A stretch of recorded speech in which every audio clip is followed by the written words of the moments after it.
Teks kita secara eksplisit mengatakan bahwa kita ditebus dari cara hidup yang sia-sia. Perhatikan ayat kita. Kamu telah ditebus dari cara hidup yang sia-sia. Kata Yunani yang diterjemahkan cara hidup ini adalah anastrope. Dan anastrope itu secara harfiah itu adalah percakapan. Maka dalam versi King James dia menggunakan kata conversation, vain conversation. Itu berarti bahwa kita ditebus dari percakapan kita yang sia-sia, dari perkataan kita yang sia-sia. Tapi kata anastrope ini juga itu dipakai sebelum muncul di ayat 18, sudah muncul di ayat 15 sebelumnya. 1 Petrus 1 ayat 15. Tapi hendaklah kamu menjadi kudus dalam seluruh anastrope. Dan di situ diterjemahkan hidup. Maka di sini kita bisa lihat anastrope bisa berarti percakapan atau bisa digunakan dimengerti sebagai cara hidup, way of life. Nah, karena itu maka Alkitab terjemahan baru Indonesia menerjemahkannya dengan cara hidup. Kamu telah ditebus dari cara hidup. Lalu ditegaskan lagi bahwa cara hidup yang bagaimana yang darinya kita ditebus, cara hidup yang sia-sia. Dan ini menunjukkan bahwa ini menunjuk pada cara hidup yang berdosa. Tapi digunakan kata sia-sia di sini menunjuk bahwa sebenarnya cara hidup yang berdosa itu adalah sesuatu yang hanya sia-sia, hanya kosong, tidak ada artinya, tidak ada maknanya. Di dalam seluruh kitab ada satu kitab yang aneh, yaitu kitab Pengkhotbah. Karena kitab Pengkhotbah ini tema utama dari kitab Pengkhotbah adalah segala sesuatu sia-sia.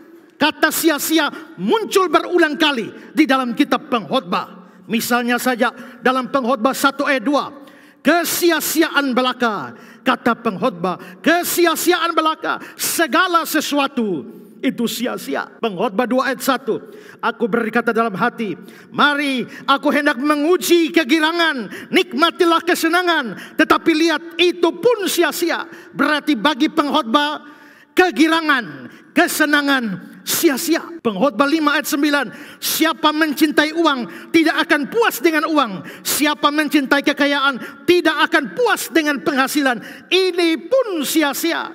Berarti uang, kekayaan itu juga sia-sia.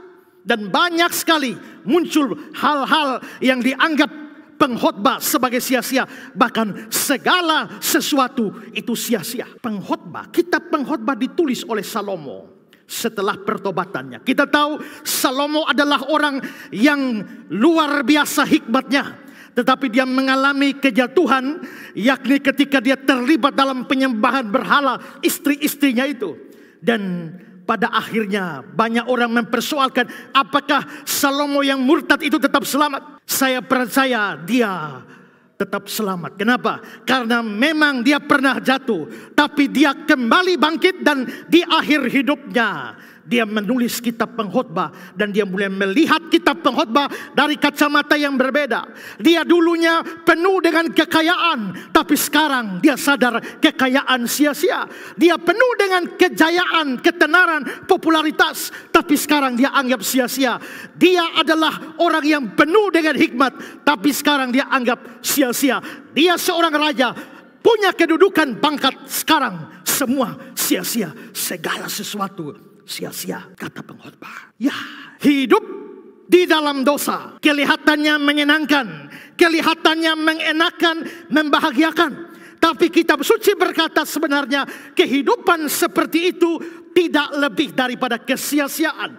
Sia-sia artinya tidak ada artinya, tidak ada maknanya, kosong. Adam Clark berkata, pembicaraan atau hidup yang sia-sia, tingkah laku yang kosong, yang bodoh, tidak berguna, penuh dengan harapan yang sia-sia, rasa takut yang sia-sia, keinginan yang sia-sia, semuanya sia-sia. Hidup yang berdosa tidak pernah bisa berikan kesenangan yang sejati, kegirangan yang sejati, kebahagiaan yang sejati, tidak bisa. Sekali lagi, semua itu sia-sia. Yayasan Karya Bakti Esra Soru atau disingkat KABES hadir sebagai wadah untuk memberitakan Injil dan melayani secara holistik. Yayasan ini didirikan oleh Pendeta Esra Alfred Soru di Kota Kupang, Nusa Tenggara Timur dan bergerak di bidang sosial dan keagamaan. Yayasan ini memiliki visi menjadi lembaga yang mempunyai andil dalam membentuk kekristenan yang gigih dalam memberitakan Injil serta setia kepada ajaran yang alkitabiah dan melayani secara holistik. Dan misi dari yayasan ini yaitu melakukan pemberitaan Injil dan penyebaran ajaran yang alkitabiah secara langsung maupun melalui berbagai media, juga mempersiapkan dan mengutus misionaris-misionaris lokal ke berbagai wilayah, terutama ke pelosok-pelosok, serta mengadakan seminar-seminar atau pelatihan-pelatihan doktrinal, dan melakukan aksi-aksi sosial yang mengarah kepada pelayanan Kristiani yang bersifat holistik. Berikut serangkaian kegiatan yang telah dilaksanakan oleh Yayasan Karya Bakti Esra Soru. Bagi saudara dimanapun berada yang rindu untuk mendukung pelayanan kami, khususnya melalui dukungan dana, maka saudara dapat menyalurkannya ke nomor rekening yang tersedia. Untuk informasi selengkapnya dapat menghubungi Sekretariat Yayasan Karya Bakti Esra Soru melalui nomor berikut ini. Mari beritakan Injil dan melayani sesama dengan kasih bersama Yayasan Karya Bakti Esra Soru. Tuhan Yesus memberkati.